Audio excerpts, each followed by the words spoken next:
no oncológico. ¿Me están escuchando bien? Se me salió acá un mensaje. Sí. Sí, se te escucha muy bien. Ah, bueno, muchas gracias. Son pacientes en general con dolores crónicos, por lo general no oncológico, porque cuando hay un dolor oncológico, eh, la terapia de primera línea en general son los opioides y digamos que el uso aberrante se maneja diferente. Sin embargo, también les voy a dar pues algunas recomendaciones como para evitar que haya un uso indebido, porque también los hay, y también en pacientes oncológicos puede haber un trastorno por uso de opioides. Siguiente. Pensé que yo la estaba pasando. Ah, bueno, anterior, bueno, la anterior. Bueno, entonces vamos a hablar un poquito de algunas definiciones. Les voy a hablar un poco de la historia de los opioides, pues que existen desde que existe casi la humanidad, la situación actual del abuso de opioides, pues de receta médica. Obviamente vamos a hablar de opioides de receta médica y vamos a sacar a los pacientes con uso de heroína. Herramientas para detectar el riesgo de adicción a opioides y herramientas para detectar ya como tal la adicción a opioides. Y finalmente, estrategias para tratar de minimizar el uso indebido o el abuso o que no lleguemos a un trastorno por uso de opioides. Siguiente,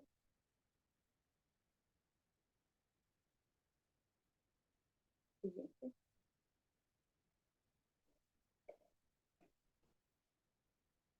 siguiente.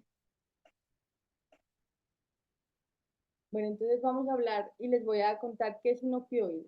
En general, un opioide es una sustancia, son sustancias exógenas o endógenas que actúan en los receptores opioides. Conocemos los receptores opioides que son los MuSub 1, MuSub 2, delta, kappa, los de warfarina. En general, los opioides endógenos son los que producimos normalmente. Estamos hablando de las endorfinas, encefalinas, dinorfinas. Por ejemplo, las encefalinas son sustancias que nosotros producimos cuando tenemos un dolor. Nos golpeamos un dedo y ¿qué pasa? Nuestro organismo de una libera encefalinas, que son opioides endógenos, y lo que van a hacer las encefalinas es bloquear el glutamato, la sustancia P de la médula, para que no haya dolor. Entonces nosotros producimos como tal opioides endógenos y por eso es que los dolores no se perpetúan. Los dolores duran un momento y tienden a no perpetuarse. Y ya los opioides exógenos, que pueden ser naturales, que son los directamente derivados del papaver somnífero de la amapola, los que pueden ser sintéticos o semisintéticos. Hablamos de, en general, todas las sustancias, sean opioides endógenos o exógenos, son opioides, o sea, toda sustancia que actúa en los receptores opioides. Pero muchas veces ya gente indistintivamente menciona opioides, opiáceos como si fuera lo mismo. Vamos a hacer una diferencia. ¿Qué es un opiáceo? Un opiáceo es un alcaloide de origen natural que es extraído directamente del papaver somnífero o la amapola. Entre los opiáceos está la morfina, la codeína, la tebaína y la noscapina. Esos son los opiáceos que son directamente sacados del bulbo del papaver somnífero, que tiene un color blanco lechoso y de ahí sacan estos alcaloides. Y los opioides semisintéticos son opiáceos, o sea, sustancias derivadas directamente del papaver somnífero que tienen algún tipo de modificación. Por ejemplo, entre los opioides semisintéticos tenemos la heroína. La heroína es un producto de la diacetilación del clorhidrato de morfina. La oxicodona es una modificación de la codeína, que pues es directamente derivada del opio, pues la codeína.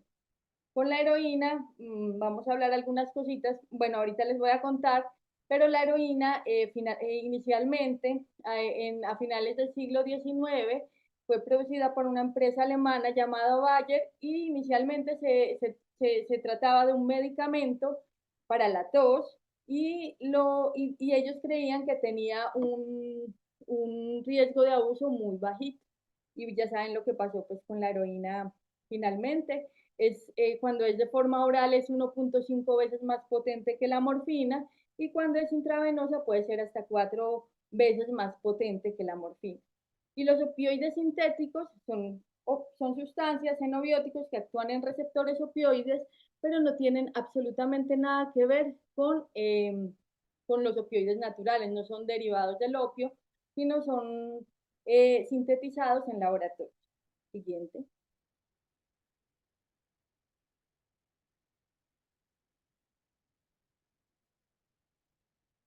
Entonces vamos a hablar qué es un uso indebido. Entonces, en general, las personas que manejan medicamentos o analgésicos opioides deben saber que es un uso indebido y simplemente es un uso contrario al prescrito. Muchos pacientes dicen, quiero que me coloquen morfina porque me ayuda a tranquilizar, lo utilizan como ansiolítico. O mucha gente dice, quiero morfina o hidrocodona, hidromorfona porque me ayuda a dormir. Entonces, digamos que son indicaciones contrarias. Ahí estamos viendo que hay un uso indebido. O sea, los opioides realmente se deben utilizar como analgésicos. O mucha gente que experimenta euforia. Y si hay euforia, ahí viene el riesgo de que ya haya un trastorno por uso de opioides o una adicción a opioides. O sea, el trastorno por uso de opioides es lo mismo que adicción a opioides. El uso indebido no alcanza a ser un trastorno por uso de opioides. El uso indebido puede ser que una persona una única vez utilizó tramadol en una cosa que le llaman en Colombia, no sé si en otros países, la bebida púrpura, y utilizan, por ejemplo, el tramadol con spray, gomitas, y lo toman con fines de sentir euforia. Entonces ahí estamos hablando de un uso indebido, fue un solo uso, no alcanza a cumplir todos los criterios de un trastorno por uso de opioides. El DSM-5 modificó, digamos, lo que antes se utilizaba como una dependencia psicológica o como una adicción a opioides. El DSM-5 dice, ya no hablemos de adicción a opioides, pongamos, los pacientes se sienten estigmatizados, entonces se habla hoy en día de trastorno por uso de opioides. Y en general debe cumplir más de 2 de los 11 criterios por un periodo mayor a 12 meses. ¿Y de qué se tratan esos criterios? Los pacientes tienen un aumento de la cantidad de uso de opioides, entonces utilizan morfina mucha más de la prescrita, ya sus actividades diarias se ven modificadas porque el tiempo lo gastan o lo consumen tratando de buscar el opioide, tratan de dejarlo y no pueden, son esfuerzos fracasados de abandonarlo, hay inversión de mayor cantidad de tiempo en el uso de opioides y esto hace que evadan muchas responsabilidades o actividades diarias como las actividades familiares, personales, académicas o laborales.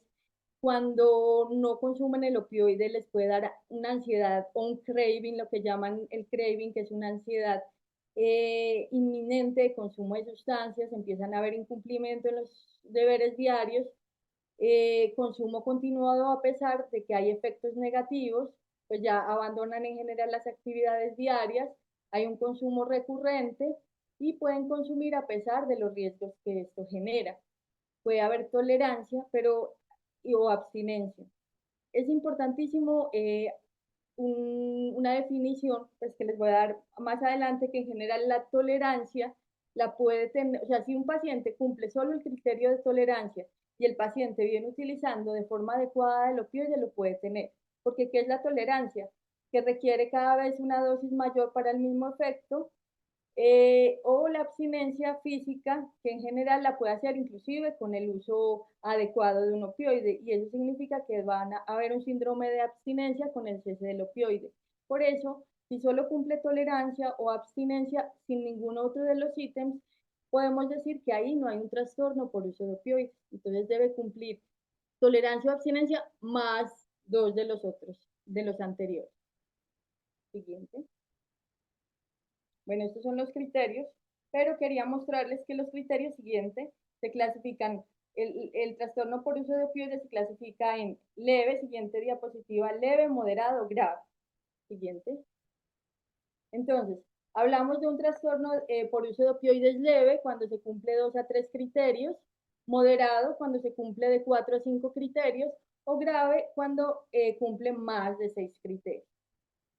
Cuando hay un trastorno por uso de opioides, finalmente debe haber un tratamiento adecuado multidisciplinario que más adelante les explicaré de qué se trata. Siguiente.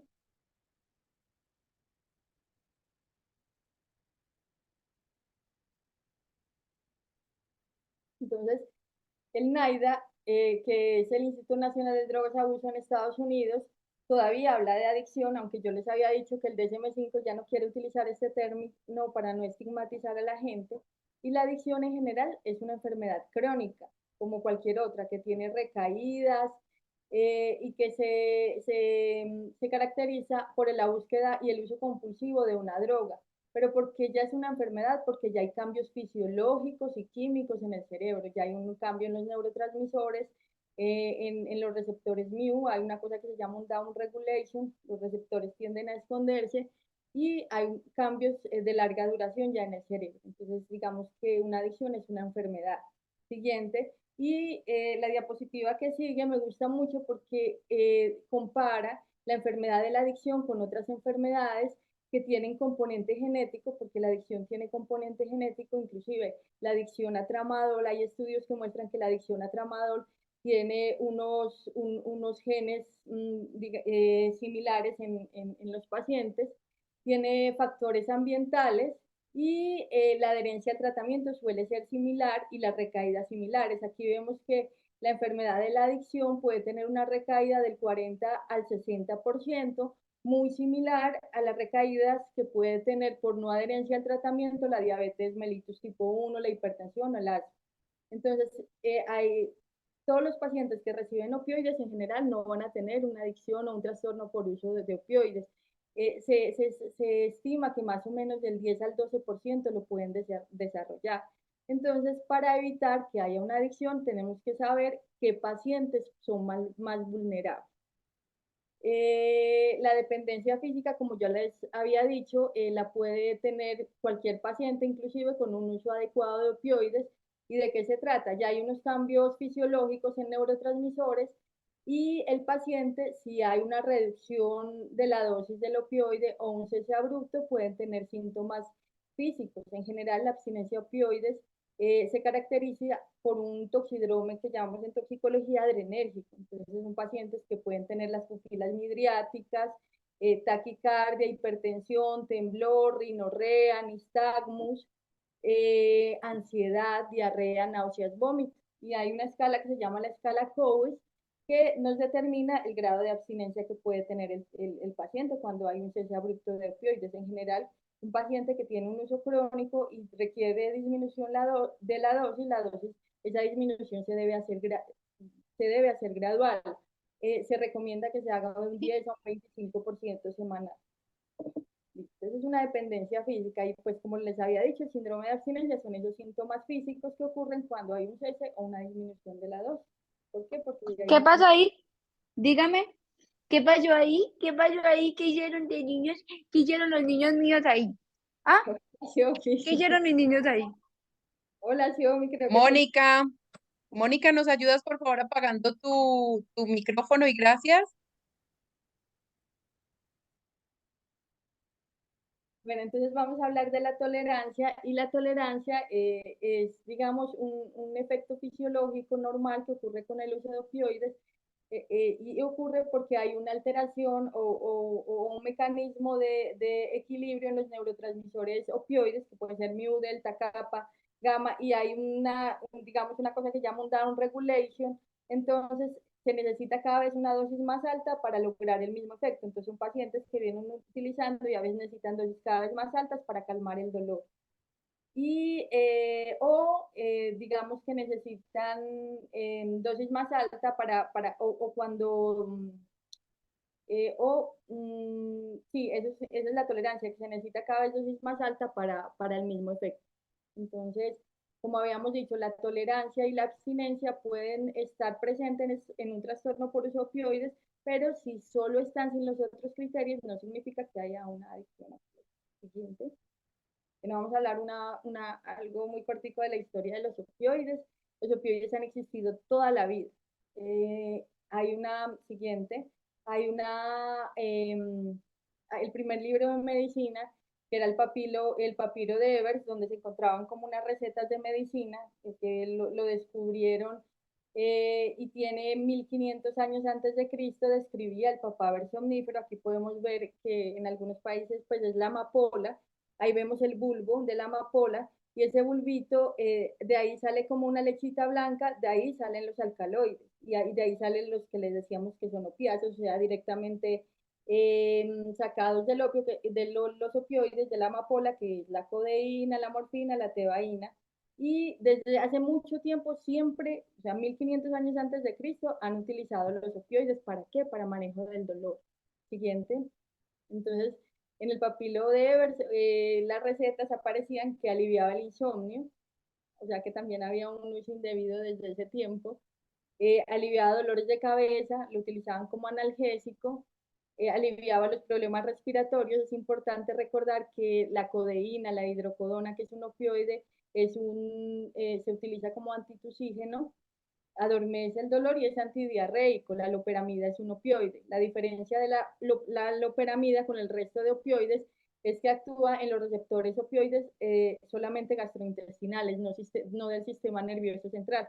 El intestino es como un segundo cerebro, como mucha gente dice, porque en el intestino tenemos también muchos receptores opioides mu. Por eso el uso crónico de opioides produce una cosa que se llama intestino narcótico, y es que el intestino a veces no se mueve, produce dolor abdominal, constipación, y eso, digamos, es un efecto adverso que se tiene muy frecuentemente con el uso crónico de opioides. Siguiente, y cuando hablamos de uso crónico de opioides, cuando se utiliza más de 3 meses. Bueno, eso sigue siendo historia. En la Odisea parecía que los opioides servían para aliviar cualquier pena, entonces por eso hay un uso indebido, porque un paciente que tenga tristeza, depresión y un dolor y le dan morfina, pues va a estar más tranquilo, entonces puede tener un riesgo de que haya un abuso. Lo utilizaban, Hipócrates lo utilizaba para la sofocación uterina, para los cólicos uterinos o para la histeria femenina, que era como la menopausia. Siguiente. Y, y adicción a opioides ha existido también toda la vida. Lo que pasa es que siempre cambia la molécula, pero siempre actúa en el mismo sitio. Entonces aquí hablamos de la guerra del opio. Siguiente. La guerra del opio fue una guerra que se dio entre China y Gran Bretaña. Simplemente Gran Bretaña se dio cuenta que los chinos tenían alta vulnerabilidad de adicción a opioides, al opio fumado. Ellos tenían unos fumadores de opio, que ahí los vemos, y ellos traficaban opio y lo cambiaban por cerámicas, los cambiaban por seda. Y obviamente cuando hay una epidemia de opioides como la que hubo en esa época, hay una disminución de la economía. Entonces China pues, tuvo el riesgo de quebrar su economía, porque la gente no trabajaba y se iba siempre a los fumaderos de opio, que son esa imagen que vemos ahí. Gran Bretaña aprovechaba eso para enriquecer. Siguiente.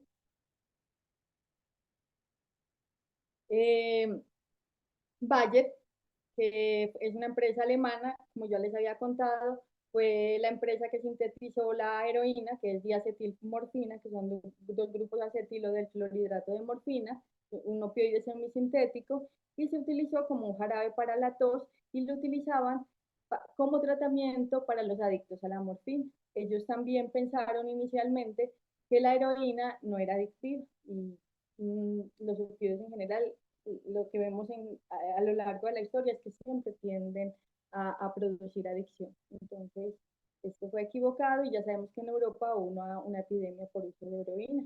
Siguiente. Actualmente, los opioides, en que está la gente en Estados Unidos, sobre todo, siguiente, ya casi no utilizan heroína. La crisis de opioides son por opioides en general sintéticos o semisintéticos. Sabemos que la crisis de opioides, sobre todo en el 2012, fue una pandemia. La gente moría más por sobredosis de opioides que por causa cardiovascular, por accidentes. Eh, Sobre todo con la oxicodona. La oxicodona es una molécula que en general que se introdujo en 1996 por un grupo, una compañía llamada Purdue Pharma, y de una familia que era la familia Sacker, y ahí pues sabemos que hubo mucha corrupción, porque se vendió también la oxicodona o el oxycontin como una molécula no adictiva o con bajo riesgo adictivo. Y el Oxycontin produjo muchas muertes en Estados Unidos. Siguiente. Y como vemos, simplemente cambia la molécula, pero las crisis o el riesgo de adicción a opioides siempre tiende a existir. En el 2015, desde el 2009 al 2015 las muertes eran más por Oxycontin y últimamente las muertes son por fentanil, eh, por el uso de moléculas de fentanil oral ilícito, porque el fentanil que trafican es un fentanil ilícito. Siguiente. Y es muy importante porque muchos pacientes que además utilizan opioides también utilizan benzodiazepinas. Y se ha demostrado que ocurren dos cosas. El uso concomitante de opioides con benzodiazepinas aumenta el riesgo o la sensación de euforia en un paciente que recibe opioides. Además, aumenta el riesgo que haya una depresión respiratoria y muerte. Puede aumentar el riesgo del 13 al 33%. Siguiente. Entonces, si un paciente en general tiene tratamiento con estas dos moléculas, hay que tener mucho cuidado o hay que empezar o utilizar las dosis más bajas posibles. Siguiente.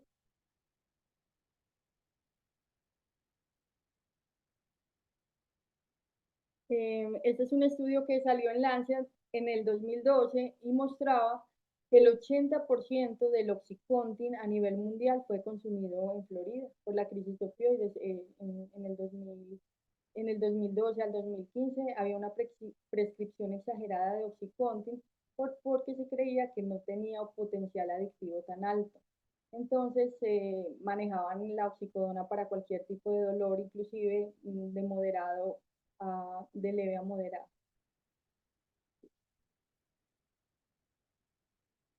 Eh,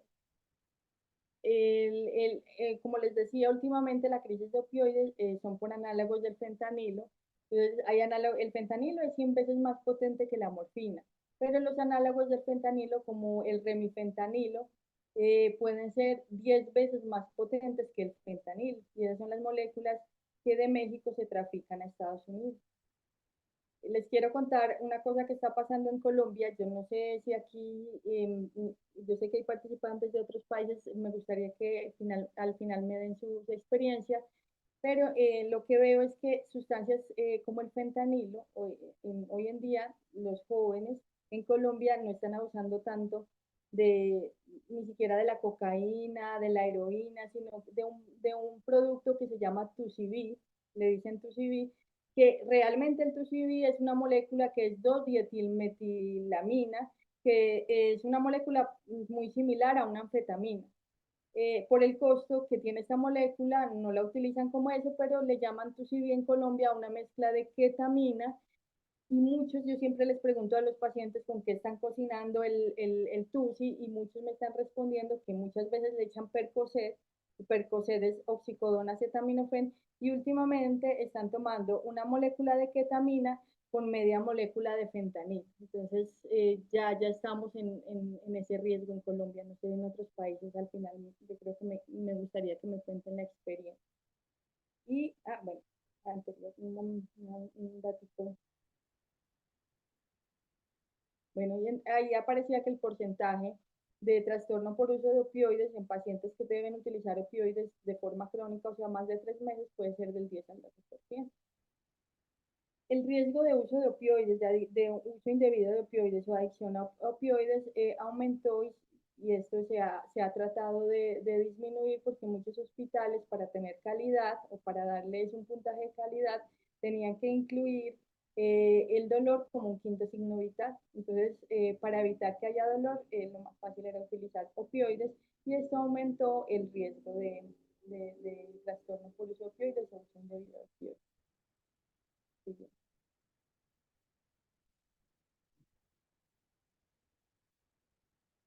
En, en diferentes países las crisis de opioides son por diferentes moléculas. Vemos que en Estados Unidos en el 2012 al 2015 fue mucho la oxicodona, más que la heroína y otros opioides, últimamente el fentanilo.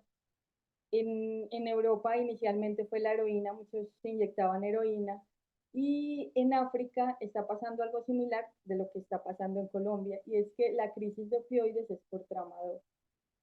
resulta, me gusta mucho este reporte que salió en The Lancet en el 2018, en mayo del 2018.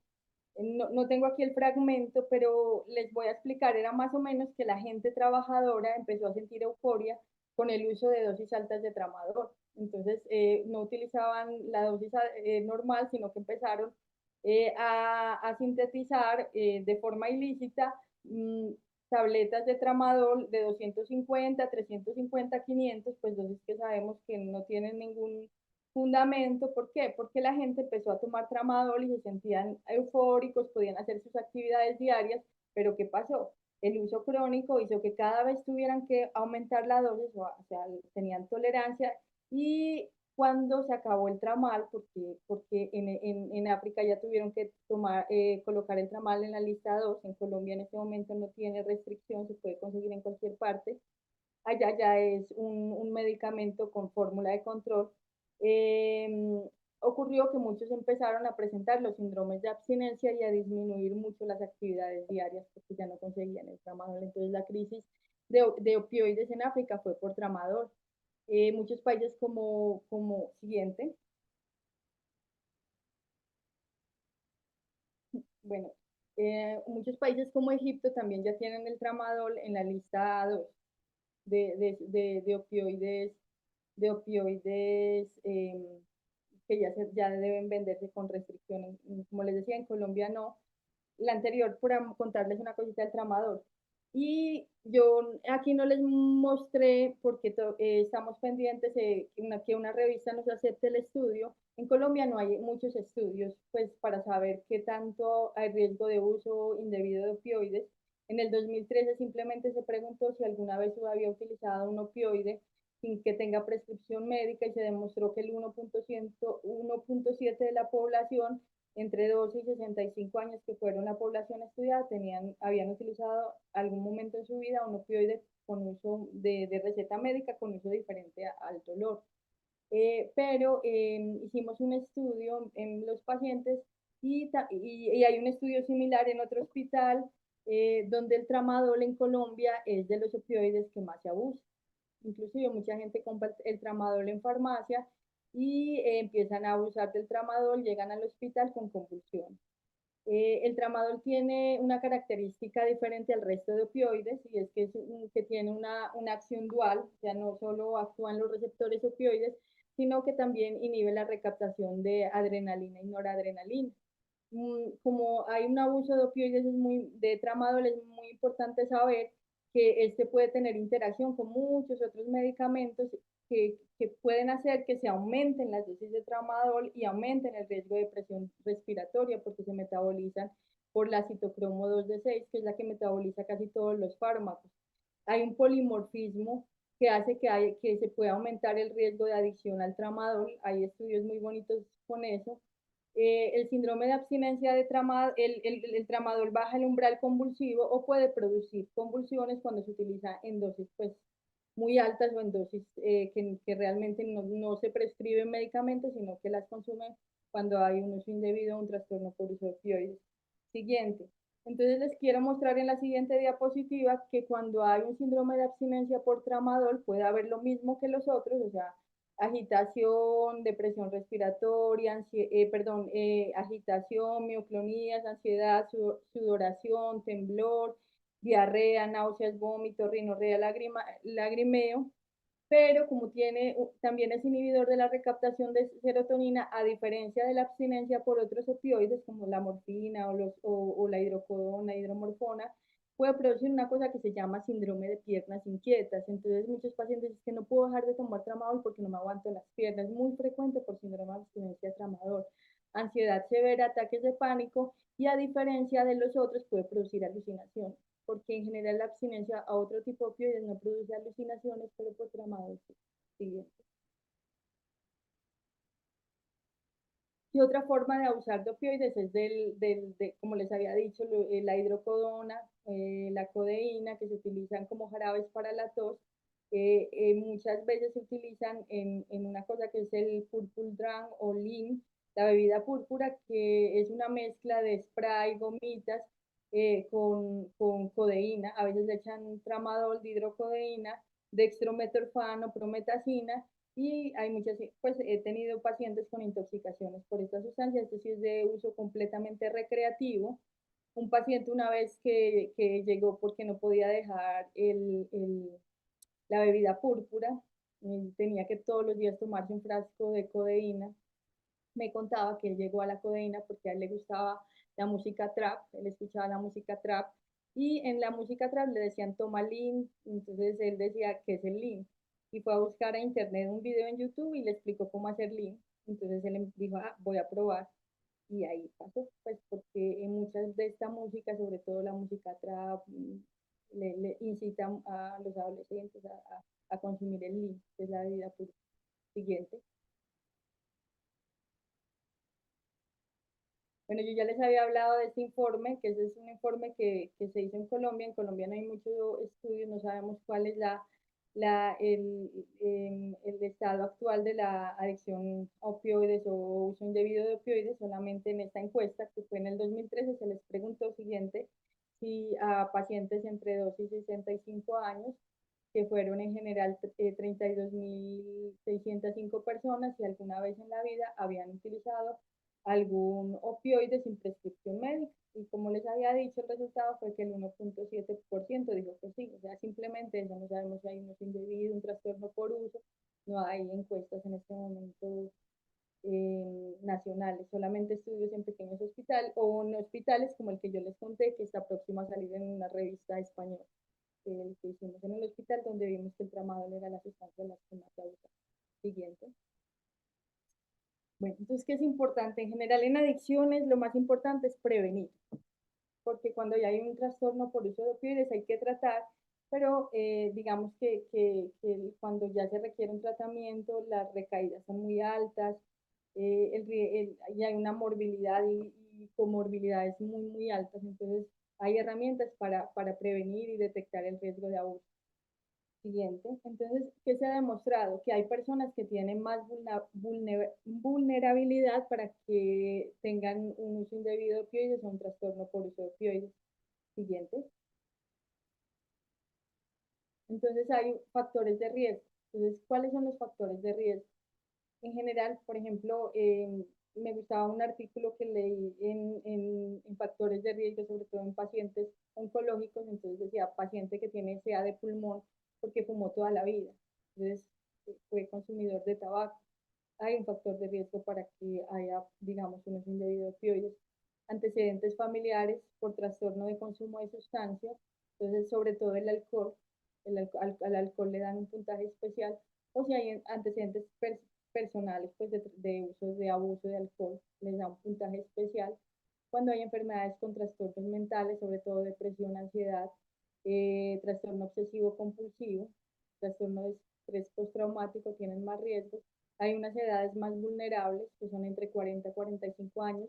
Hay estudios que dicen entre 16 y 45 años, y hay escalas que a esa edad le colocan un puntaje de riesgo. Y cuando hay una historia personal de abuso físico sexual, son personas que tienen más predisposición para hacer un uso indebido de siguiente. Entonces, hay unas escalas. En general, las escalas, algunos les dan más, les dan peso, otros dicen que no, pues, pero en general las escalas que hacen evaluar si hay los factores de riesgo anteriores. Digamos que hay una escala que es una corta que yo siempre utilizo, que es las escalas son el DIR, el ORT, el SOAP. A mí me gusta mucho utilizar el ORT siguiente, yo se las voy a mostrar porque es corta. Y el ORT simplemente evalúa, siguiente, les voy a mostrar el ORT la siguiente. Este es el ORT, simplemente les da una clasificación o un puntaje de riesgo. Entonces, como yo les decía, si tiene una historia familiar de abuso de alcohol, si es hombre o mujer le da un puntaje, si tiene una historia familiar o personal de abuso de drogas ilegales o de drogas legales les da un puntaje. Aquí, como les decía, la edad es entre 16 y 45 años, o si hay una enfermedad mental o historia de abuso de alcohol, una historia de abuso sexual, les da un puntaje y lo clasifican entre bajo riesgo, si solo tiene 3 ítems, en riesgo moderado, perdón, de 4 a 7 ítems y riesgo alto cuando tiene más de 8 ítems. En dolor crónico no oncológico, si un paciente tiene un riesgo alto, idealmente se debe utilizar otros medicamentos para el manejo del dolor, porque hay un riesgo alto de que haya un trastorno por uso de opioides. En dolor oncológico, en general, lo que recomiendan es que si tiene un riesgo alto por estas escalas, se debe utilizar un opioide que recomendaban algunos opioides que no sean tan adictivos, como por ejemplo la metadona, eh, que tiene un mecanismo no solo en los receptores mu, sino en los kappa, en los delta, que hace que no haya euforia, sino disforia. Entonces, digamos que por eso tiene un poquito menos riesgo de adicción y recomendaban utilizarlo. Y en caso de que no se pueda utilizar esto y se va a utilizar otro tipo de opioides, la idea es hacerles un seguimiento especial, suministrarle ojalá las dosis precisas cada semana, hacerle seguimiento siguiente. Esta es otra escuela, el SOAP, que tiene 14 ítems. Y, si, y básicamente pregunta lo mismo, pero de otra forma. Le pregunta si alguna vez ha tenido estado de ánimo triste, si ha utilizado cigarrillo, si en la familia alguien sufre, toma mucho licor. O sea, es más o menos las mismas factores que preguntan el ORT, pero de una forma más amigable para el paciente. Y en general, este lo clasifica entre alto riesgo y bajo, no como el ORT, que es leve, moderado o bajo, moderado o alto.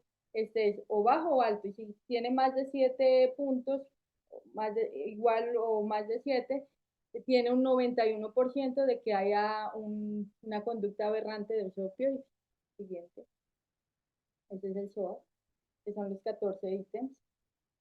Y ya hay unas herramientas para detectar si hay una adicción a opioides. Aquí tenemos la escala COM, siguiente, que prácticamente la escala COM lo que hace es hacerles preguntas con los 11 ítems que tiene el DSM-5 para trastorno por uso de opioides. O sea, si ya tiene que buscar el opioide para poder calmar la síndrome de abstinencia, si ha perdido tiempo en la búsqueda de opioides, si ya no, si la vida familiar o personal ya no, ya tiene, pues, ya ha tenido alteraciones. Entonces, un cuestionario que prácticamente lo que hace es preguntarles los criterios de SM5 para trastorno por uso de opioides. Siguiente, ¿se te bloqueó ahí? Ah, bueno. Ya. En dolor, las recomendaciones en general es hacer una clasificación del riesgo de abuso con cualquiera de esas escalas. Si para un paciente con dolor, les voy a hablar de dolor crónico no oncológico, el paciente tiene riesgo alto, idealmente se debe evitar el uso de opioides. Si en general no hay otra forma de tratarlo y debe ser con opioides, se debe hacer seguimiento muy frecuente y si hay una detección de uso indebido, se debe suspender. O sea, si el paciente está desviando el uso, está vendiendo el medicamento o está utilizando otras drogas que pueden tener interacción, se debe suspender. En dolor agudo, las recomendaciones en dolor agudo en general es, hay un dolor agudo, se identifica una causa, tratar la causa, es la anterior diapositiva, es tratar la causa. Y los opioides se deben utilizar con el tiempo más breve posible. ¿Cuál es la recomendación? Máximo 7 días, o sea, de 3 a 7 días.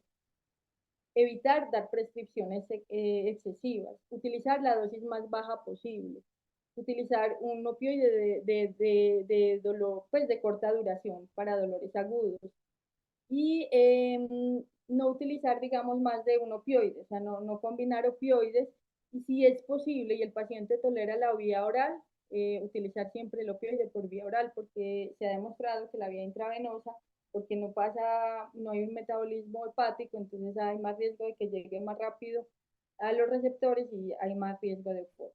Siguiente.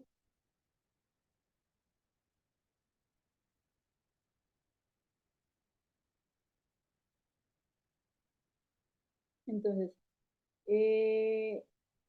inclusive esta recomendación también la leí en dolor oncológico, y es que antes de iniciar un tratamiento opioide, si es un dolor leve, no utilice opioides, empiece con otros medicamentos como el paracetamol o el acetaminofén, empiece con, muy importante, el manejo adyuvante, utilizar terapia física, otras terapias complementarias, ocupacionales. Importante el manejo intervencionista. En dolor oncológico muchas veces la quimio y la radioterapia mejoran el dolor, el tratamiento como tal mejora el dolor, entonces digamos que hay que utilizar todos estos mecanismos para evitar formulaciones muy altas de opioides. Siguiente. Analgesia multimodal. Una cosa muy importante, esto no aplica pues para dolor oncológico, pero para dolor no oncológico, si hay un paciente que tiene un dolor crónico, pero que no tiene una etiología, no hay una causa clara del dolor, en lo posible se debe utilizar opioides por periodos prolongados, o sea, más de 3 meses. Si, como les decía, en dolor no oncológico requieren opioides, recomiendan utilizar entre 3 a 6 meses de opioides seguidos de 3 meses sin opioides para evitar la tolerancia o la hiperalgesia por opioides, y obviamente haciendo un desmonte gradual. Siempre decisiones compartidas en pacientes con dolores crónicos, saber que el dolor a veces no es cero. Es muy importante el diálogo con los pacientes. Siguiente. En general, en el dolor neuropático, los opioides no son primera línea. En general tienden a ser tercera línea. O sea, el dolor neuropático no se debe prescribir opioides. Lo mismo, si tienen antecedentes, o sea, si el ORT o las escalas dan alto riesgo, evitar.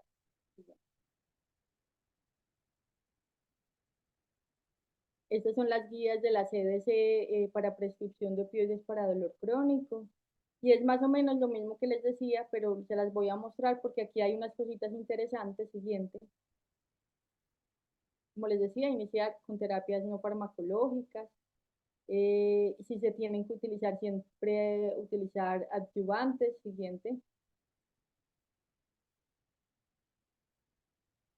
Establecer objetivos. A veces el dolor no es 100% y si vemos que hay más riesgo de uso de opioides, tratar de evitarlos. Siguiente.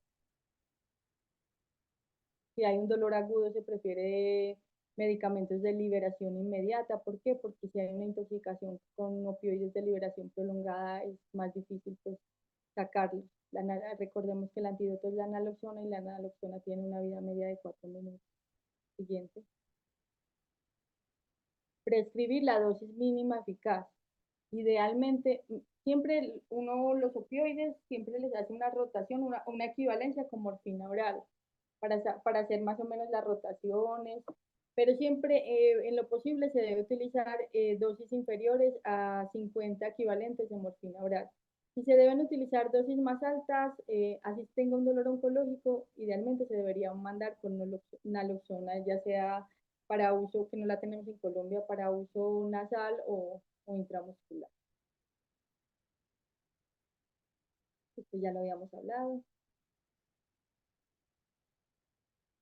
En dolor crónico, a los 3 meses se debe hacer otra vez una reunión con el paciente, llegar a acuerdos.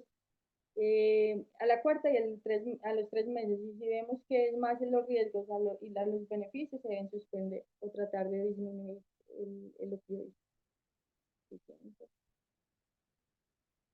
Como habíamos dicho, evitar el uso concomitante con benzodiazepinas por el riesgo que tienen de depresión respiratoria y de aumento del riesgo de euforia. En caso que se utilicen conjuntamente, idealmente se suspender uno de los dos. Acuérdense que las benzodiazepinas tampoco se deben suspender súbitamente, porque a diferencia del síndrome de abstinencia opioides, que es físicamente muy molesto, no es tan mortal, pero el síndrome de abstinencia a benzodiazepina sí puede ser mortal porque puede dar un estatus convulsivo, disautonomía, arritmias. Siempre se debe hacer una disminución del 10% por semana o mensual de las benzodiazepinas. Lo que ya les he dicho, si un paciente requiere más de 50 equivalentes de morfina oral, o si debe utilizar por alguna cosa, opioides con benzodiazepina, se debe mandar naloxona. Evitar prescribir más de un opioide, o sea, las recomendaciones son muy similares en general, pero quería mostrarles las de la CDC, que son parecidas a las que tenemos acá en las guías que salieron en el 2019. Evitar prescribir más de un opioide. Siempre pacientes que tienen opioides y que tienen antecedente de consumo de sustancias psicoactivas, se debe hacer tamizajes para mirar si están consumiendo otro tipo de sustancias psicoactivas, si les sale positivo para cocaína, para cannabis, alertarlos y muchas veces quitárselo, suspender, porque aumenta el riesgo de que haya una intoxicación.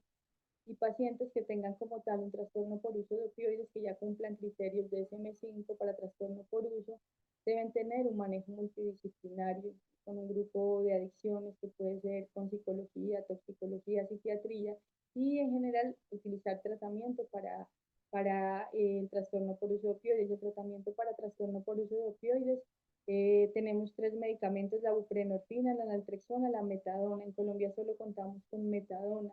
Tenemos un problema y es que no tenemos como tal clínicas de metadona. Yo tuve una rotación en España cuando hice la maestría y la metadona allá la suministran diariamente en un grupo Cáritas o la Cruz Roja, diariamente le da al paciente su dosis de metadona, es de forma insabora, incolora. El psiquiatra, el médico siempre va reduciendo la dosis, pero el paciente nunca sabe. El paciente, la idea es que no sepa, porque siempre que sabe que le van a reducir la dosis va a tener ansiedad. La buprenorfina para adicción a opioides es buprenorfina sublingual, no los parches. O sea, los parches no se utilizan para trastorno por uso de opioides. Y la naltrexona es un antagonista de opioides, se debe utilizar cuando ya se haya desmontado los opioides, que haya pasado 14 días sin opioides, se inicia naltrexona, porque recordemos que es un antagonista de opioides y si lo suministramos sin hacer ese puente, depende del opioide, hablamos de 15 días cuando utilice metadona y lo queremos cambiar a naltrexona, porque la vida media de la metadona es larga, pero hablamos de menos tiempo si es morfina lo que utilizan, porque la naltrexona es un antagonista y les puede dar un síndrome de abstinencia si se usa simultáneamente. La naltrexona idealmente para uso de trastorno por uso de opioides es de depósito, entonces son inyecciones que son en general cada 21 días y es el tratamiento ideal para trabajadores de salud que tienen trastorno por uso de opioides. Sabemos que es una enfermedad, una persona que trabaja en salud puede seguir ejerciendo, pero de someterse a este tipo de terapia. ¿Por qué idealmente en la naltrexona? Porque si yo tengo naltrexona de depósito en mi organismo y me voy a poner morfina, pues me va a dar un síndrome de abstinencia, entonces va a disuadir el uso. Listo, esta era la presentación. Hay una recomendación que siempre dan, si un paciente necesita opioides, se debe firmar consentimiento informado para que ellos tengan un compromiso del buen uso de los opioides, para que no haya desvío. El manejo del trastorno por uso de opioides debe ser multidisciplinario. Y ya, muchas gracias. Bueno, esta diapositiva la coloqué al final. Quería mostrarle lo del intestino narcótico. El intestino narcótico es un efecto adverso con el uso crónico de opioides, porque en el intestino hay receptores mu y en general tienden a enlentecer el tránsito intestinal, entonces produce una constipación. Eh, el tratamiento es muy difícil porque no mejoran con laxantes comunes, porque además hay una relajación incompleta del esfínter anal, entonces hay como una encopresis.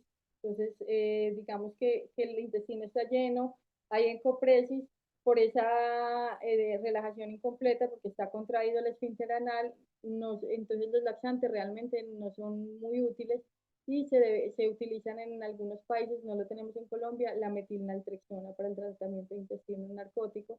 Yo me imagino que es un efecto adverso muy frecuente en pacientes oncológicos que requieren por largos periodos el uso de opioides. Y lo otro es la hiperalgesia por opioides, que en general es como una bola de nieve, porque le coloco más opioide, eso me puede generar más dolor, y es muy importante diagnosticarla, porque finalmente el tratamiento del intestino narcótico o de la hiperalgesia por opioides es la disminución o la rotación de opioides o el cese de opioides.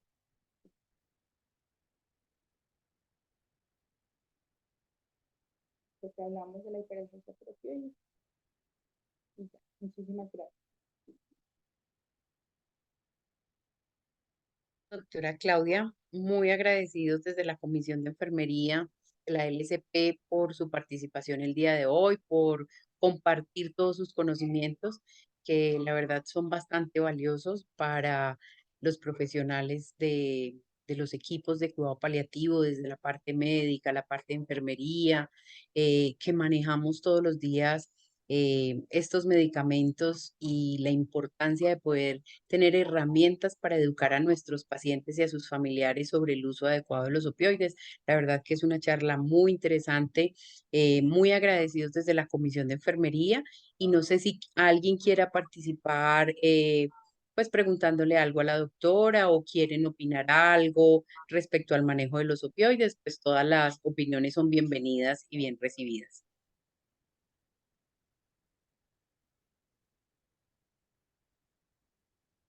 No sé si alguien quiera decirnos algo.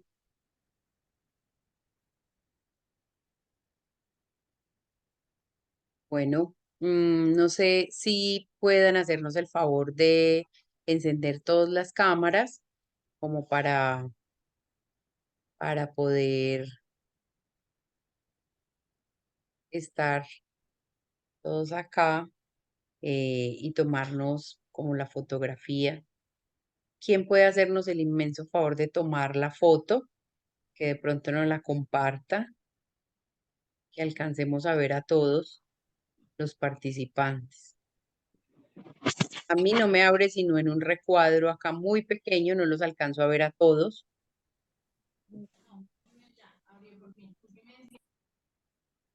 No los alcanzo a ver a todos. Alguien,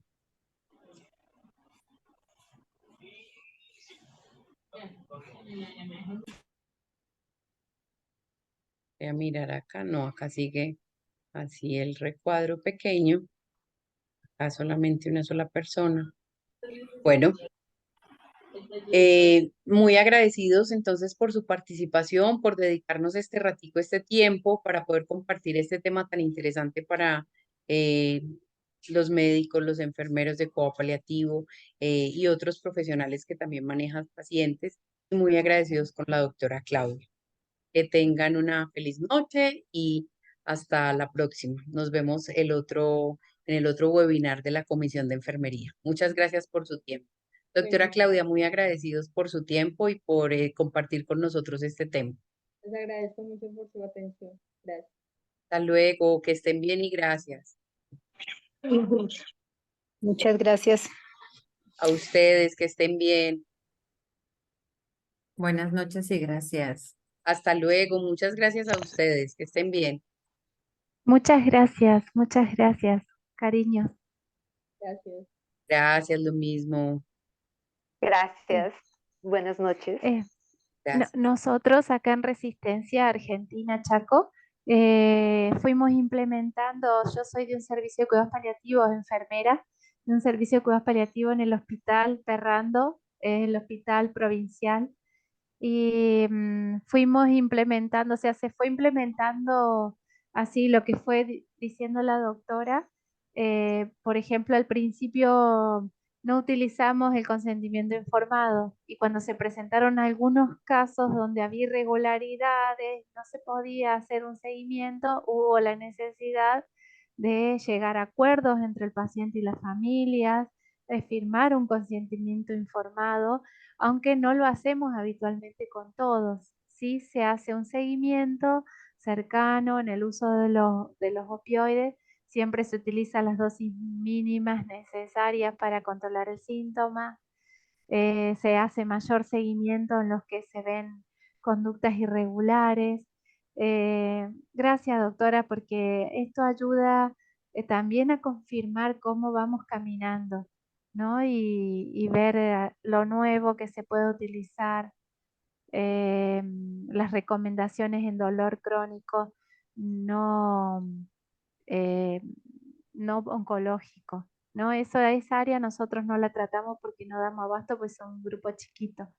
Sí. Pero hay un en eso los profesionales no se quieren dedicar a eso. No hay quien haga tratamiento de dolor crónico. Es una carencia en muchos lados, una carencia en muchos lados. Lo que es acá en el Chaco, solo en medios privados, por ahí hacen seguimiento de dolor crónico.